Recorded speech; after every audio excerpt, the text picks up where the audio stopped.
wabarakatuh. Assalamualaikum warahmatullahi wabarakatuh. Selamat sore Medan. Bertemu kembali di segmen Tribun Medan. Kali ini sore ini kita akan berbincang dengan beberapa teman-teman jurnalis. Jadi tema hari ini cukup spesial. Kita akan membahas menyangkut kasus kekerasan jurnalis yang baru saja terjadi di Kota Medan. Tapi sebelum kita melangkah lebih jauh ngobroli tentang kasus kekerasan jurnalis, saya akan memperkenalkan satu persatu narasumber yang hadir dalam acara ini. Saya sendiri sebagai host Araya Argus ya. Ini di samping kiri saya ada Mbak Tuti. Mbak Tuti ini Ketua IJTI Sumut ya, Mbak Tuti. Kemudian di samping Mbak Tuti ada Bang Kristison Sondang Pane, Ketua Aji Medan, dan di paling ujung itu ada Prayogo Utomo, jadi Kadif Advokasi dari PFI Medan. Nah, ini kebetulan satu narasumber lain yang sudah kita tunggu-tunggu tadi, Bang Ali Nafiah ya, Wakil Direktur LBH Medan. Ini baru saja tiba, baru mendarat ini dari Thailand tadi ya Bang, baru landing ya Bang. Ini Bang Ali Nafiah. Sorry. Ya, ini Bang. Ya. Jadi sore hari ini kita akan bincang-bincang lebih banyak ya menyangkut kasus kekerasan jurnalis. Jadi pertama-tama tuh saya akan ngobrol dulu, kita tanya dulu ke Mbak Tuti yang kebetulan saat kejadian itu ada di lokasi yang juga sebagai saksi mata lah kira-kira ya, Mbak Tuti ya. Nah, ini gimana ini? Ini awalnya tuh kejadiannya itu seperti apa itu? Pada saat saya tiba di lokasi itu memang sudah terjadi, artinya sudah terjadi ini ya. Nah, tindak kekerasan itu sudah terjadi sebelum saya sampai di TKP. Kebetulan saya lewat di ruas Jalan Abdul Habib, saya lihat ada kemacetan. Ya. Saya coba ambil gambar, kok teman-teman gitu. Kondisinya mereka sudah adu fisik, ada dorong-dorongan. Ada dorong-dorongan ya. Itu waktu mau liputan prarekonstruksi ya, kasus penganiayaan begitu kira-kira ya. Begitu. Jadi ada dorong-dorongan, adu fisik di sebelah kanan, kemudian ada rekon di sebelah kiri. Tetapi mata semua sudah tertuju ke sebelah kanan, di mana sudah terjadi adu fisik. Artinya saya tiba di sana, rekonnya belum selesai. Gitu. Masih berlangsung masih ya. Berlangsung gitu. Nah, saya coba parkirkan kendaraan, kemudian saya datangi, saya lihat ada pressure ya, ada tekanan tertentu, dan muaranya ternyata masalah pengambilan gambar dan pemaksaan harus menghapus dokumentasi pada saat itu. Oh, itu dari pelaku utama yang sekarang sudah jadi tersangka ya? Iya. Bang R gitu kira-kira ya? Bang R, inisial R. Nah, ini prosesnya kalau kita bisa flashback, ini sudah sampai ke pelaporan ya, dan pelakunya sudah ditahan begitu ya, Kak Tuti ya? Betul. Kemarin kita lapor ke Polrestabes Medan gitu ya? Iya, betul, bersama-sama. Ya. Nah, itu kan pelaku sudah ditahan ya. Sekarang saya mau coba sambung nih ke Bang Kristison nih. Kalau dari data Aji Medan sendiri nih Bang, ini kira-kira ada berapa banyak sih kasus kekerasan jurnalis yang sudah terdata? Kemudian kenapa sih kok sering sekali nih kekerasan itu terus berulang gitu? Menurut pandangan Abang dan dari data-data kita itu seperti apa itu Bang? Ya, kalau di kita di Aji Medan itu kan memang rutin melakukan pendataan terhadap kasus-kasus yang menghalangi kerja-kerja jurnalistik. Kalau di tahun 2022 itu kita ada 5 kasus. Ada 5 kasus, itu kasusnya beragam, ada fisik, ada pengancaman gitu. Ada beragam kasus dan dilakukan oleh bukan hanya satu institusi, ada dilakukan oleh masyarakat, ada dilakukan juga adalah dari institusi pemerintahan gitu. Itu di tahun 2022 itu yang kita catat dari data Aji Medan gitu. Nah, kalau di tahun ini mungkin ini yang kedua ya. Kedua kasus yang mencoba menghambat atau merintang kerja-kerja jurnalis. Yang pertama pada saat kunjungan presiden ke Kota Medan. Di sana ada pasukan pengamanan presiden yang mencoba untuk menghalangi kawan-kawan jurnalis pada saat wawancara. Lalu yang terakhir ini yang paling menjadi sorotan kita, bahwa kekerasan ini tidak boleh lagi sebenarnya terjadi, apalagi seperti yang kemarin sampai melakukan pengancaman kan. Melakukan pengancaman ingin dimatikan gitu. Ini menjadi hal yang sangat serius bagi kita, bagi orang-orang jurnalis, bahwasanya kok kita jurnalis ini punya tugas yang mulia kepada publik kok jadi diancam gitu. Nah, ini harus menjadi perhatian bagi masyarakat. Apalagi kan jurnalis itu di lapangan bekerja itu kan dilindungi undang-undang. Ada Undang-Undang Pers nomor 40 1999 kan. Itu yang menjadi pegangan kita, dan masyarakat juga harus lebih perhatian kepada proses yang dilakukan kawan-kawan jurnalis di lapangan gitu. Nah, sampai kapan ini akan terjadi? Nah, kita memang tidak bisa pastikan kapan kekerasan itu datang pada kita kan. Tapi bahwa jurnalis itu yang harus diketahui oleh siapapun, masyarakat ataupun kelompok-kelompok masyarakat lain, mulai dari instansi pemerintahan juga harus memahami bahwa jurnalis bekerja di lapangan itu jangan coba dihalang-halangi gitu. Apalagi misalnya itu kebutuhan untuk publik, informasi itu kebutuhan untuk publik, jangan dihalangi gitu. Itu tugas-tugasnya mereka di lapangan gitu. Itu kira-kira kalau yang kita lihat di kasus terakhir ini, kita sangat konsen sangat perhatian terhadap ini karena sudah berbau soal ancaman-ancaman seperti itu kira-kira. Berarti kita tidak bisa juga memprediksi kapan kasus itu akan terjadi lagi ya. Tapi kalau menurut Abang, apakah karena memang kurangnya sosialisasi terhadap undang-undang pers atau seperti apa? Kalau kita bilang kurangnya sosialisasi, mungkin di satu sisi seperti itu. Tapi kan kalau melihat dari sisi lahirnya undang-undang itu kan sudah sangat lama, pasca reformasi gitu kan, 1999. Nah, ini juga menjadi tugas kita bersama, tidak hanya di kelompok jurnalis, kita juga memang harus terus menyampaikan ini kepada publik. Barangkali ada masyarakat yang tidak sempat mengakses bahwasanya jurnalis itu di lapangan bukan untuk melakukan atau bukan untuk melakukan ancaman. Tapi kita untuk mencari informasi yang benar-benar menjadi kebutuhan publik gitu. Itu mungkin di kelompok-kelompok jurnalis, dan juga mungkin kalau kita lihat pelaku-pelaku kekerasan itu kan ada tadi di instansi. Mungkin di instansi dan kelompok masyarakat juga perlu menyampaikan kepada masyarakatnya atau petugas-petugas pemerintahan bahwa jurnalis itu bekerja untuk ini gitu. Sehingga proses perintangan atau ancaman tidak lagi dialami oleh kawan-kawan jurnalis gitu. Nah, itu kan soal ini ya, soal jurnalis ya. Saya mau tanya lagi nih ke Bang Yugo. Ini kan gini ya, Bang Yugo. Ini Bang Yugo nih termasuk kelompok muda di jurnalis gitu kan. Artinya bisa memandang secara luas dan Ini setelah proses ini berjalan, kita tahu kemarin sempat ada semacam upaya-upaya untuk berdamai, kemudian dihembuskanlah isu-isu bahwasannya ini teman-teman tidak tidak memandang sisi kemanusiaan begitu kan. Nah, terus kemudian ada lagi kemarin ya macam-macam lah bahwasannya kita ini dianggap yang sebagai macam gitu kan. Kalau menurut Bang Yugo itu kayak mana sih, kalau sebenarnya ini kan kita sering dituduh, disudutkan begitu, padahal kita menjalankan tugas itu kan sudah ini ya. Kalau Bang Yugo gimana memandang itu? Ya, kalau berkaca pada kasus yang terakhir dengan tersangka inisial R, kami dari Pewarta Foto Indonesia Medan pada prinsipnya sejak awal mendengar kasus ini tetap mengecam dan mengutuk keras tindakan kekerasan itu. Apalagi sampai ada pengancaman, sampai diancam bunuh, ini kan jadi hal serius. Nah, memang hal-hal seperti ini tuh selalu terjadi ketika kita melakukan advokasi gitu. Ada yang mengatakan kita nggak peduli dengan rasa kemanusiaan si pelaku gitu ya kan. Karena kan kita dibenturkan gitu lah. Pertanyaannya kan satu sisi kita juga harus menegakkan undang-undang itu gitu. Tadi Bang Tison sudah singgung soal undang-undang pers, di pasal 8 kan jelas kita di dalam kerja-kerja jurnalistiknya dilindungi oleh undang-undang gitu. Nah, pada prinsipnya kan kita mendorong proses hukum itu berkeadilan. Berkeadilan bagi siapa? Berkeadilan bagi tersangka dan terutama memberikan rasa keadilan kepada korban gitu. Apalagi ini ada 4 korban gitu. Ada yang sampai ditendang gitu, mengalami luka fisik gitu kan. Kita kan juga harus perspektifnya kan berkeadilan itu gitu. Kupikir ya biasalah, namanya ada upaya-upaya perdamaian apa segala macam upaya yang dilakukan. Ini mungkin ya, tapi kupikir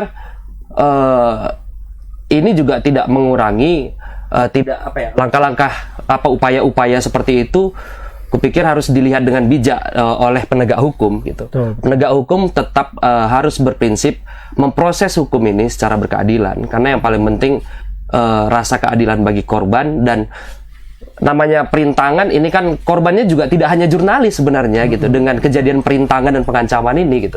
Apa yang terjadi ketika jurnalis itu dirintangi, dia tidak bisa menghasilkan produk jurnalistiknya gitu. Yang dikorbankan siapa? Publik. Publik tidak mendapat dengan jernih informasi apa sih yang sedang terjadi saat ini. Pikir korbannya itu lebih banyak gitu, korban latennya gitu. Tapi kadang kan publik juga kadang ini pasti salah wartawannya nih. Nah, itu yang sering ini ya gitu ya. Benar. Nah, kami kan juga kita sering diskusi ya soal kita juga jurnalis harus meningkatkan kompetensi kita gitu.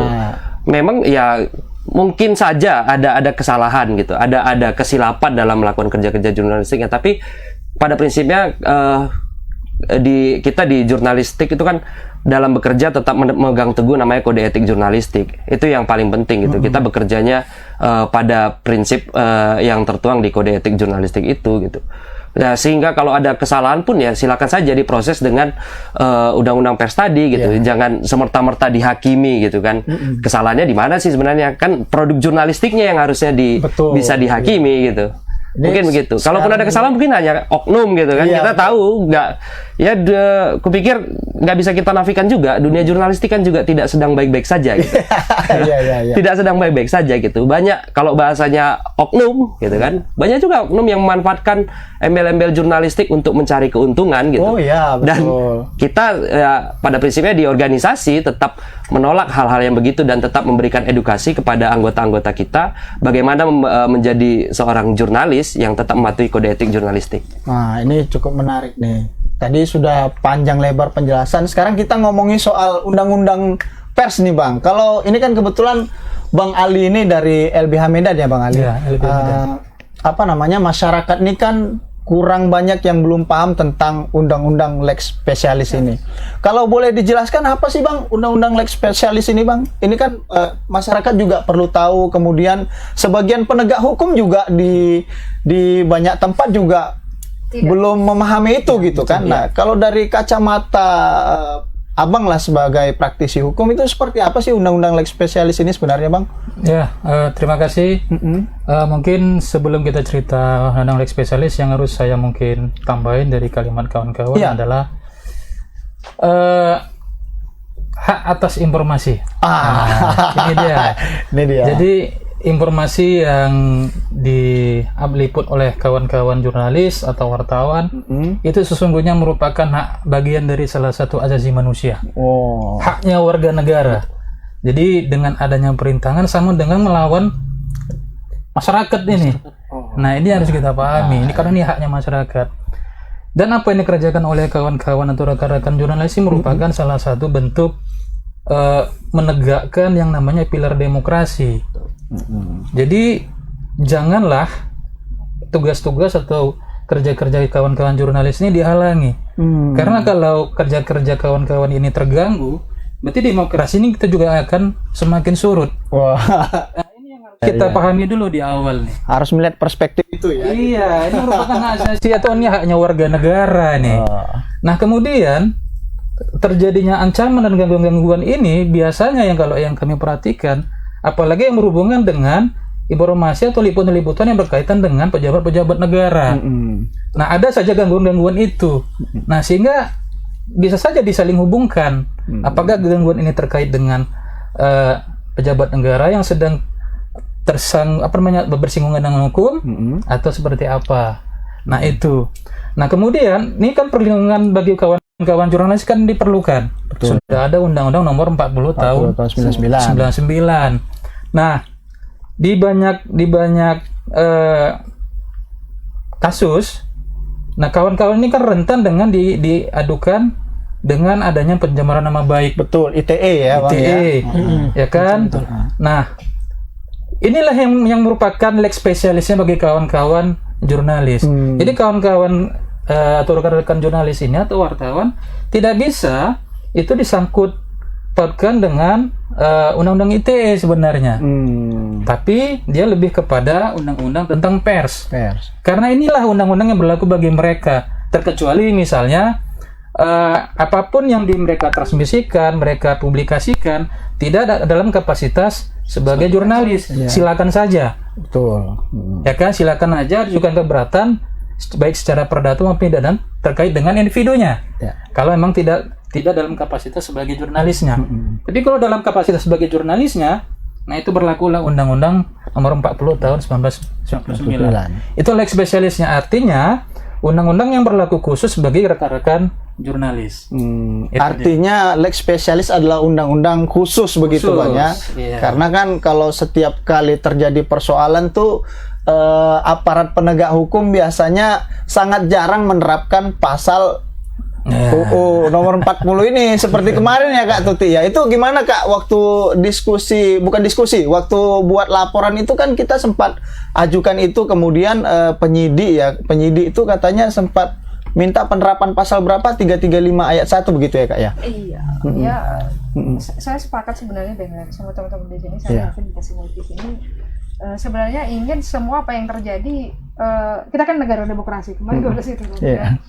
Sebenarnya keberadaan jurnalis itu kembali kepada sebagai salah satu social control pilar demokrasi. Tapi pada faktanya hukum yang penerapan undang-undang yang sudah dibentuk tadi tidak mengakomodir, tidak tersinkronis dengan profesi kita. Aplikasinya menjadi menjadi pasal karet. Gitu. Kita coba kembali flashback ke beberapa kasus kekerasan sebelumnya. Saya kira penerapan undang-undang pers yang terjadi sebelumnya hanya beberapa kasus. Salah satunya kalau nggak salah waktu kasus pesawat yang jatuh yang di Sumatera Barat tahun 2012 ya. Itu akhirnya yang kebetulan dari instansi juga dari TNI kalau tidak salah, Letkol ya, sempat juta kalau tidak salah, itu akhirnya juga dikenakan, tapi dia bukan pasal primer, dia menjadi pasal subsidiar ya. Gitu. Jadi artinya di sini yang saya maksud kekerasan terhadap jurnalis tadi gitu lebih banyak lebih banyak dikenakan dengan pasal pidana secara umum, baik itu masyarakat. Padahal seperti kata Bang Yugo tadi, kita ada di TKP, kita ada di lokasi itu karena tugas, bukan karena pingin selfie, pingin lifestyle gitu. Ini karena saya harus ke sana karena ada tugas. Kalau bukan karena tugas, saya juga nggak mau ke sana. Gitu kira-kira. Nah harusnya itu dibedakan dengan orang yang datang ke sana hanya untuk kepentingan pribadi. Mungkin untuk kepentingan medsos ya kan Kak. Ya kalau sekarang ini kan kita tahu ya, kalau misalnya ada peristiwa tuh orang-orang netizen ya. Dengan penerapan pasal tadi, sayangnya kan tidak terjadi seperti yang Bang Ali bilang tadi, tidak terjadi lex spesialis tadi. Ini harusnya yang harusnya disinkronis atau diakomodir ya, supaya penerapan undang-undang pers itu tidak sebatas pasal karet ya. Atau hanya sebagai pelengkap, bukan sebagai semacam hukum primer yang terjadi di Indonesia. Nah, ini cukup menarik soal pembahasan pasal ini. Kembali lagi nih ke Bang Ali nih. Ini Bang Ali, sebenarnya dalam proses penyidikan itu gimana penerapan pasalnya? Kemarin kan kita sempat ngobrol ya Kak Tuti ya dengan pihak penyidik, katanya kalau menerapkan pasal undang-undang pers itu pelakunya tidak bisa ditahan. Nah itu seperti apa sih Bang Ali? Akhirnya penyidik itu kemudian menerapkan untuk proses penyidikan katanya menggunakan pasal 335 ayat 1 yang katanya dalam KUHP itu terdapat dalam pasal pengecualian. Kalau menurut Bang Ali itu seperti apa Bang? Ya, saya menjelaskan begini. Yang dibilang kakak tadi itu sudah pas. Harusnya dalam penanganan perkara, penerapan pasal atau peraturannya, sebagaimana yang dilakukan oleh kawan-kawan sudah melakukan hak ya dalam mengadukan terduga pelaku yang berinisial R. Nah, dalam prosesnya ini penyidik harus menerapkan pasal yang paling utama adalah itu terkait dengan Undang-Undang 40 tahun 99. Karena ini kan bersifat spesialis nih bagi buat kawan-kawan. Dan sebagaimana yang saya coba pahami pemberitaan terkait dengan kejadian itu dan juga ngobrol dengan kawan-kawan jurnalis yang ada di lapangan pada saat itu. Nah, terduga pelaku yang berinisial R ini saya duga ini bukan hanya sendiri. Saya duga ini bukan hanya sendiri. Bayangin tuh, R mau melakukan itu sendiri terhadap beberapa kawan-kawan jurnalis, terlebih lagi di hadapan aparat kepolisian. Polisi, ya. Ini terlalu berani. Betul. Ini terlalu berani. Nah, sehingga dalam hal ini sebenarnya penyidik juga harus menggali lebih dalam. Ini motivasinya apa gitu ya, keberadaannya di situ ngapain. Oh iya, betul. Apalagi aparat kepolisian di lapangan itu kan dalam rangka prarekonstruksi. Kasusnya siapa? Kan ada oknum nih, pejabat publik nih. Nah, apakah ada keterkaitan?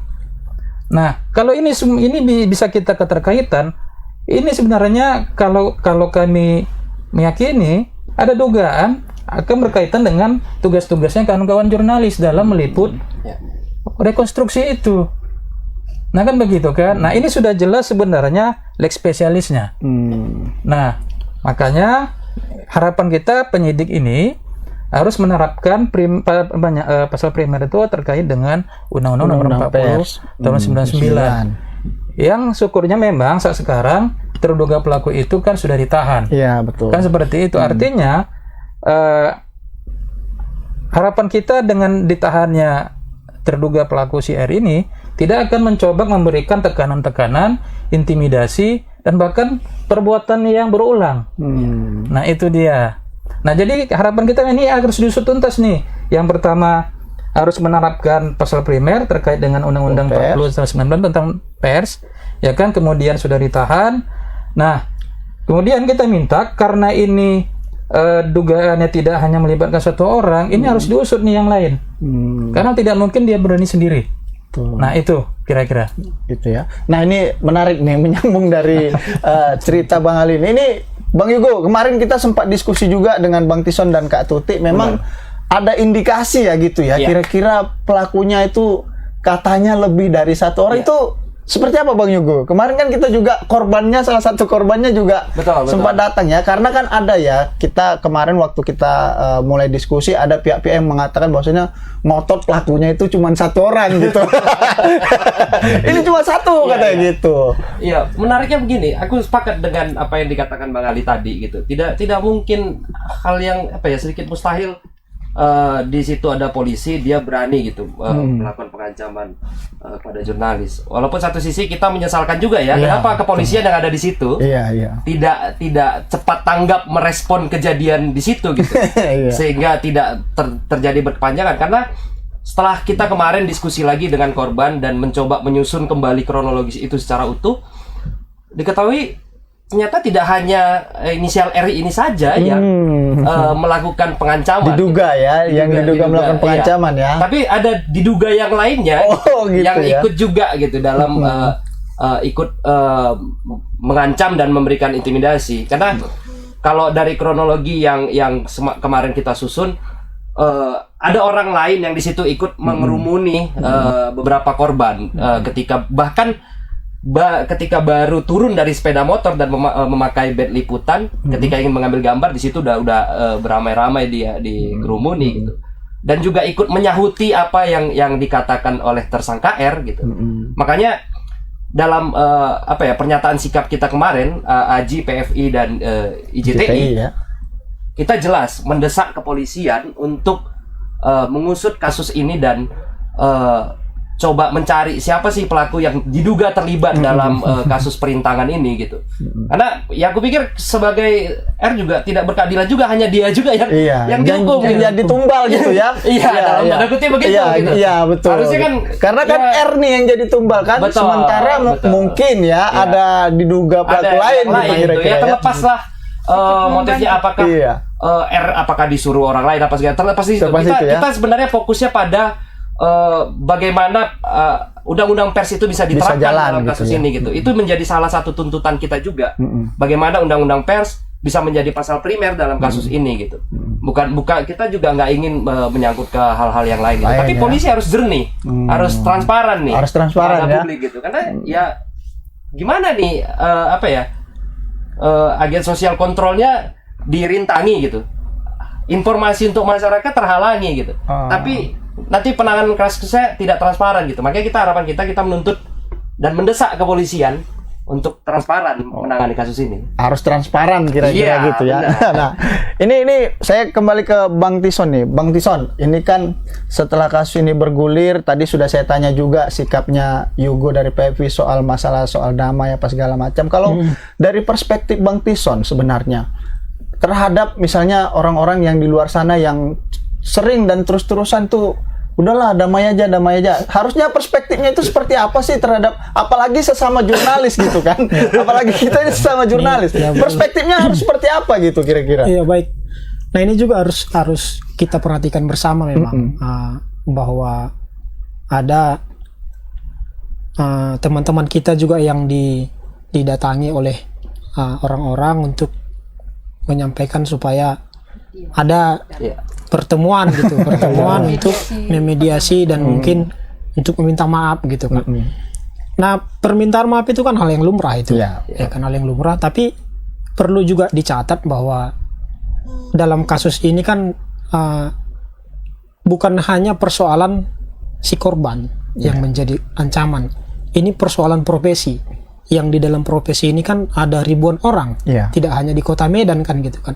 Kalau ini nanti terjadi, misalnya bertemu selesai setelah berdamai misalnya, itu kasus selesai gitu. Nah, ini kan akan menjadi presiden buruk bagi profesi kita. Kenapa presiden buruk? Misalnya nanti terjadi di kemudian hari ada ancaman lagi, misalnya udah lebih parah, udah kan bisa damai. Oh itu nah, ini yang menjadi bahaya nanti kan. Nah, kalaupun untuk berdamai kan sudah ada. Kalau kita sepakat di teman-teman PPI, AJI dengan IJTI kemarin, ya ini harus terus didorong sampai ke peradilan gitu, sampai nanti dijatuhkan vonis berapa tahun di ini kan gitu. Nah, di sanalah nanti prosesnya, di sanalah nanti di pengadilan proses, ya. Permintaan itu sampaikanlah di sana kalau memang betul, kalau sudah memang hakim menyatakan bahwasanya ini perbuatan yang melanggar undang-undang pers itu gitu. Di sanalah nanti kalau kita kan sepakat bahwasanya ini sampai ke pengadilan. Dan ini yang harus diketahui oleh semua orang agar tidak ada lagi upaya intervensi dari pihak manapun.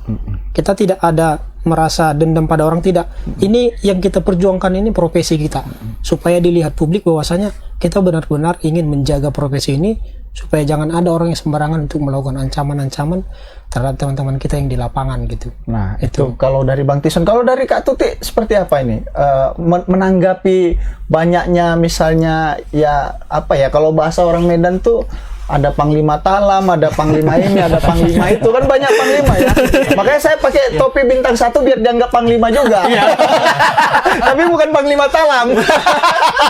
Itu seperti apa itu Kak? Seperti rapat kita sebelumnya bareng juga ya Bang. Kita juga sejauh ini kita sangat komitmen dan sepakat dengan apa yang kita tempuh. Karena saya kira sebelumnya sebenarnya dari korban maupun teman-teman yang sebelum ini melaporkan ke polisi, setelah dari lokasi kajiannya, sebenarnya kita sempat memberikan waktu kepada yang bersangkutan supaya datang meminta maaf sebelum ini dibawa ke ranah hukum. Tapi ternyata dianggap disepelekan, dianggap ini bukan permasalahan. Ini permasalahan. Kita sempat membuka pintu, tetapi ternyata tidak. Ya sudah. Ketika ini sudah sampai ranah hukum, saya kira semua pun seperti Bang Tison tadi mengatakan, semua orang berhak minta maaf. Banyak orang bermasalah, semua orang pasti pernah melakukan kesalahan. Tapi tentunya perkataan maaf itu bukan untuk menggugurkan proses hukum. Karena dengan demikian nanti ya mau koruptor mau pembunuh siapapun saya rasa pasti punya penyesalan dan minta maaf kan gitu. Tapi itu saya rasa bukan alasan untuk menjadikan permasalahan ini berakhir begitu saja. Nanti tidak ada efek jerah. Nanti ketika ada yang melakukan hal yang sangat pengancaman, penganiayaan terhadap rekan-rekan jurnalis, ketika kita memberikan maaf kemudian berakhir dengan perdamaian, akan ada kata-kata ya udah paling pukul aja nanti juga damai gitu ya. Nah, itu perspektifnya. Ini tidak memberikan efek jerah. Kita ingin sekali lagi seperti Bang Ali tadi menyampaikan, keberadaan undang-undang pers itu jangan dianggap remeh. Dengan sikap kita yang mediasi, damai dan segala macam, bukan berarti kita bukan tidak punya perikemanusiaan, tapi kita ingin ya ini ada pasalnya, artinya ada aturan, ada rule, ada batasan. di mana kita memberikan maaf, di mana batasan itu juga tetap berjalan. Itu sih. Nah, ini menarik nih. Ini ke Bang Ali lagi nih. Bang Ali, ini kan proses hukumnya masih di kepolisian begitu ya. Nah, apalagi tadi kita duga ada pelaku lain begitu ya. Nah, bagaimana kalau tiba-tiba misalnya nanti berkas ini langsung ke jaksa, itu seperti apa Bang Ali? Tiba-tiba pasal apa namanya UU nomor 40 ya tiba-tiba misalnya hilang, itu seperti apa kira-kira? Misalnya ya. Ini kan kita mau nanya perspektif hukumnya. Ya, salah satu ciri negara demokrasi diatur dengan namanya hak konstitusional. Salah satu hak konstitusional yaitu dalam hal persoalan mengakses atau memperoleh informasi, termasuk dengan adanya lahirnya Undang-Undang Nomor 40 Tahun 99 tentang pers. Nah, yang harus kita pahami bersama adalah kepolisian, kejaksaan, pengadilan, bahkan advokat dengan kawan-kawan ini sejajar. Kenapa sejajar? Karena dilindungi oleh satu undang-undang tertentu. Ini dulu yang harus kita pahami. Artinya kepolisian dengan kawan-kawan yang melaksanakan tugas-tugas jurnalistik ini sejajar dengan mereka. Jadi kalau seumpama dalam hal ini penyidik tidak menerapkan pasal itu, ini namanya penghinaan bagi saya. Kita sejajar nih, tapi kita nggak diterapkan tuh yang melindungi kita, itu namanya penghinaan. Apalagi kawan-kawan jurnalistik, bagi kepolisian, bagi kami yang advokat, yang pengacara, ini kan mitra. Iya kan? Kalau kita tidak saling melindungi, bagaimana jalannya demokrasi di Indonesia ini? Ya seperti itu. Betul. Nah, ini harus kita pahami ini penekanan terhadap penyidik kepolisian.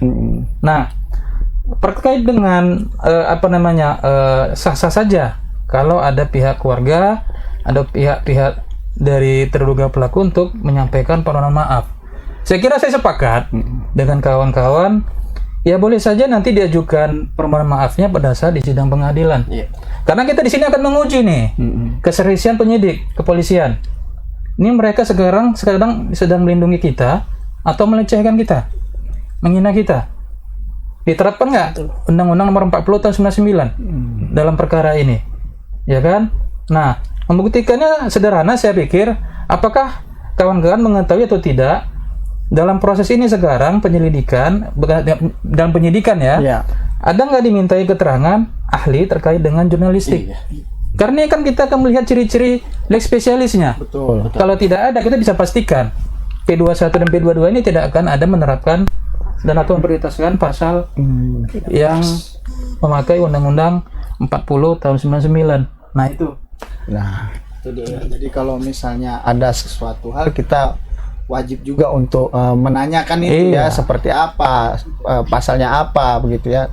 Kalau dari misalnya kalau tiba-tiba jaksa menerima itu aja begitu, itu seperti apa Mali? Kalau saya sih sarannya ke kawan-kawan sebagai pencegahan, tidak jadi persoalan, karena ini pasti sudah ada surat pemberitahuan dimulai penyidikan oleh penyidik kepada pihak jaksa. Silakan nanti dikomunikasikan kepada jaksa, pihak kejaksaan, agar supaya ada koreksi dari jaksa kepada penyidik. Ini harus mengutamakan, memprioritaskan pasal yang mengatur Undang-Undang Nomor 40 Tahun 99 tadi, agar supaya ini juga menjadi kontrol bagi penyidik sebenarnya, agar supaya tidak menghindari yang namanya kekeliruan ataupun yang kesalahan-kesalahan sengaja atau tidak disengaja, kira-kira begitu. Itu sarannya kepada kawan-kawan.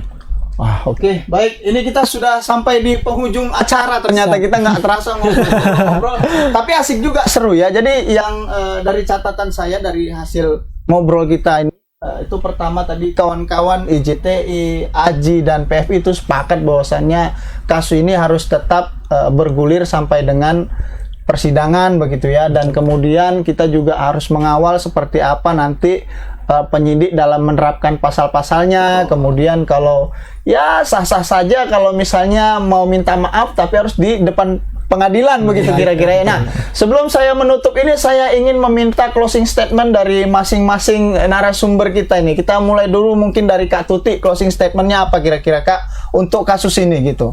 Ya, IJTI sejauh ini kita komitmen bersama teman-teman yang lain untuk menjalankan untuk menekan bagaimana proses hukum terhadap tersangka R dan kroni-kroninya ini dijalankan maksimal. Artinya jangan sampai ada semacam keistimewaan atau keistimewaan lain lah dalam kasus ini. Jadi tugas kita bersama-sama untuk sama-sama mengawal kasus ini, jangan sampai ada hal-hal yang membuat dia mendapatkan keistimewaannya. Kalau dari Bang Tison seperti apa, Bang? Sekalian juga bagaimana nanti masyarakat bisa melihat mana wartawan yang jelas, mana yang tidak jelas, itu perlu juga mesti disampaikan. Baik.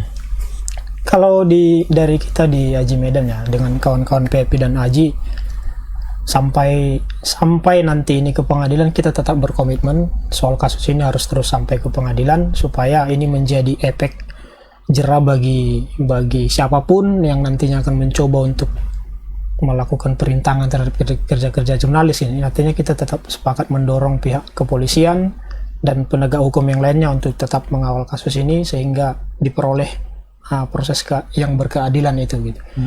Nah, bagi masyarakat mungkin biar lebih nantinya pada saat di lapangan memahami jurnalistik itu seperti apa. Jurnalistik itu, teman-teman jurnalis itu di lapangan pasti akan mengutamakan ya, mengedepankan tugas-tugas jurnalistiknya ataupun sifat profesionalnya itu. Kode etik itu pasti akan didahulukan. Ini yang akan menjadi pegangan teman-teman jurnalis di lapangan, dan inilah yang harus dilihat oleh publik, bahwa teman-teman jurnalis itu bekerja secara profesional dan sesuai dengan kode etik yang sudah diatur oleh Dewan Pers. Inilah yang harus diperhatikan oleh masyarakat gitu. Kalau ini sudah sedikit melenceng, mungkin masyarakat bisa mengingatkan, bisa menyampaikan kepada si jurnalis ataupun kemana gitu. Ini menjadi poin penting. Kalau dari Bang Yugo nih? Kalau kami di PV Medan sepakat untuk terus mengawal kasus ini ya sampai pengadilan, untuk memberikan rasa keadilan pada korban tadi gitu. Dan pada prinsipnya saya juga mau ngasih pesan kepada semua kawan-kawan jurnalis untuk terus meningkatkan kompetensinya di bidang jurnalistik dan memahami betul tentang undang-undang pers, sehingga ketika terkena dengan perkara-perkara hukum ini bisa tahu tuh kanalnya seperti apa dan membuat proses advokasinya seperti apa gitu. Jadi ada langkah cepat, dan ke depan mungkin ini yang kita perlukan juga di kawan-kawan khususnya organisasi pers, terus meningkatkan kapasitas anggotanya masing-masing gitu. Intinya pada kasus ini kami terus mengawal, dan ketika ada hal yang kami lihat melenceng, ini tentu kami akan terus melakukan kampanye-kampanye untuk menyuarakan kasus ini, karena ketika ini tidak diproses dengan transparan dan berkeadilan, ini akan menjadi presiden buruk ke depan. Dan ketika ini diproses secara berkeadilan sesuai proses hukum yang berlaku, ini akan menjadi jurisprudensi ke depan ketika ada kasus-kasus yang semua jurnalis itu berpotensi menerima kejadian seperti ini, kekerasan, ancaman, dan itu menjadi satu risiko pekerjaan kita yang harus dimitigasi dengan cepat. Itu mungkin. Dan Bang Ali, terakhir nih dari Bang Ali, mungkin pandangan hukum dan statement penutupnya yang biasa kan LBH tegas dan keras. Ya, yang jelas pejabat publik dan masyarakat ini tidak boleh risih ya dengan kawan-kawan jurnalis, kawan-kawan wartawan dalam hal peliputan, dalam mereka menjalankan tugas-tugas peliputannya.